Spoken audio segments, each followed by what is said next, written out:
Kita nak berpindah pula kepada mad yang seterusnya, iaitulah mad iwad. Mad apa? Mad iwad.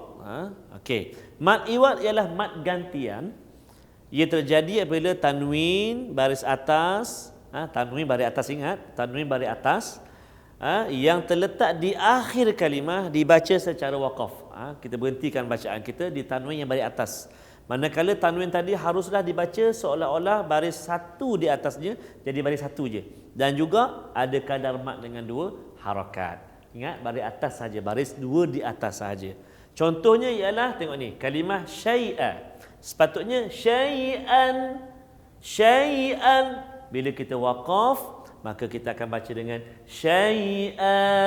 Iwad dia ganti, dia tukar. Syai'a dia ganti kat sini. Syai'a, hamzah tadi jadi an, jadi ada alif dua harakat. Syai'a.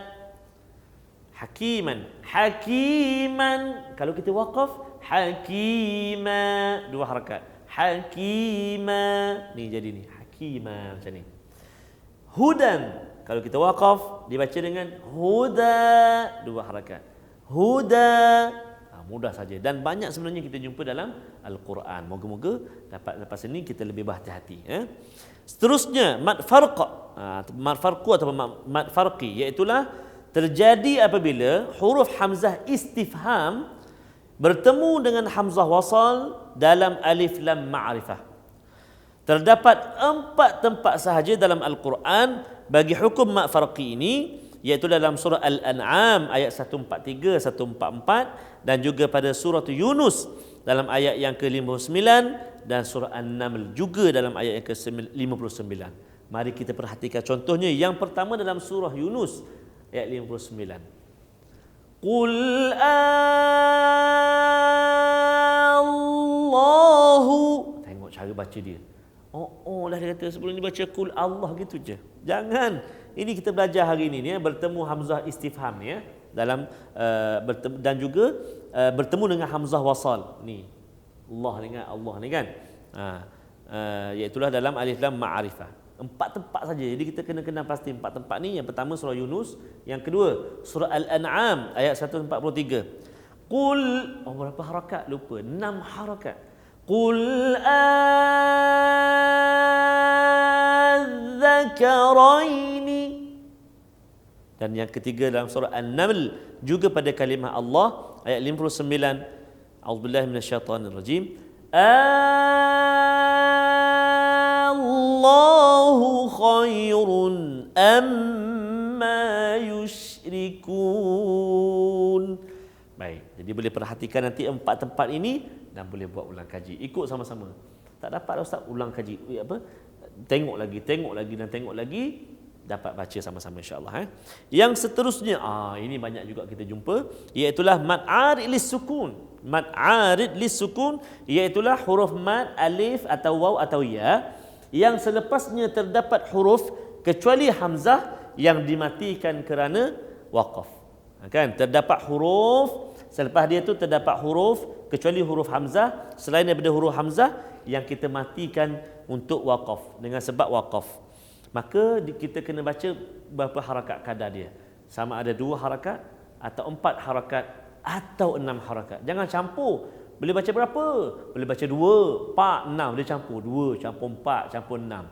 Kan? 2 campur 4 dah 6. Campur 6 tak ke 12 harakat? Panjang sangat tu. Maksimum 6 harakat saja. Dekat mana? Masya-Allah. Ini contoh-contoh yang kita kongsikan. Yang pertama dalam surah Al-Waqi'ah ayat yang ke-16. A'udzubillahi minasyaitonirrajim. Muttaqiina 'alaiha mutaqabilin. Ini kan. Sekali lagi. Mutaqabilin. Dia boleh baca berapa tadi? Boleh baca 2 harakat atau 4 harakat atau 6 harakat. Contoh kita baca 2 harakat.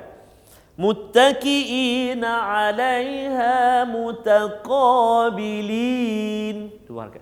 Bilin, 2 harakat. Kalau 4 harakat, mutaqabilin, 4 harakat. Ataupun 6 harakat, mutaqabilin, 6 harakat.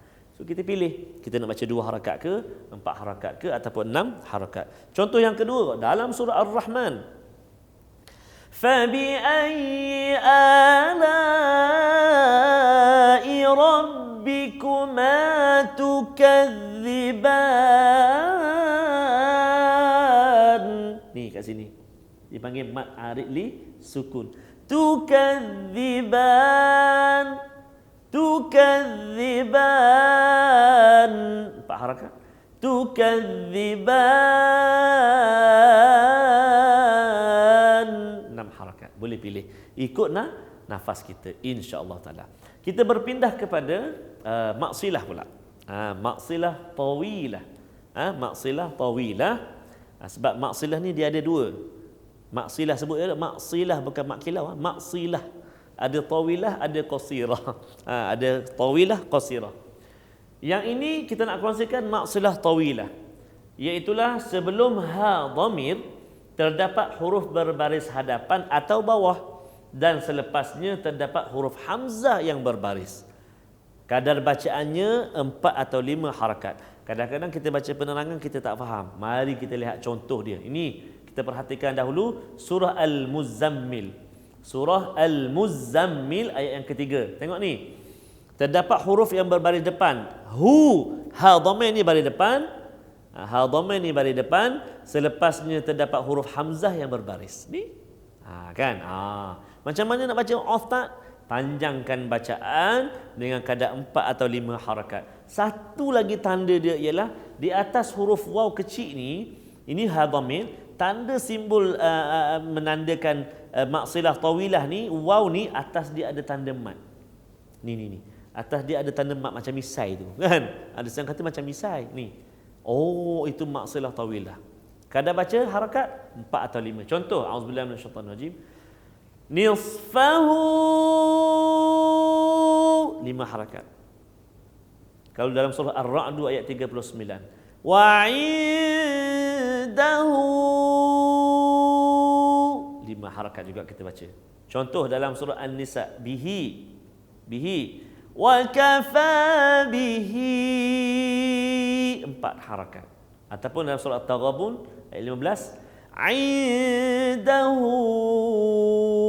4 harakat juga. So itu nama dia maksilah tawilah. Dan yang seterusnya, yang tadi maksilah tawilah, yang ni maksilah qasirah, pendek. Tadi tawilah dia panjang. Yang ni maksilah qasirah, dia maksud dia pendek. Maksilah qasirah ialah ha dhamir yang berbaris hadapan atau bawah, yang selepasnya terdapat huruf selain daripada hamzah. Kalau selepas ha dhamir tadi dapat ada huruf hamzah, dia jadi maksilah tawilah. Kalau selain daripada hamzah, maksilah qasirah. Kadar bacaan dia 2 harakat. Sebab tu dia panggil qasirah, pendek. 2 harakat sahaja. Contoh, surah Al-Muzammil ayat 19. Inna hadhihi tadhkirah. Contoh dalam surah Al-Insyiqaq.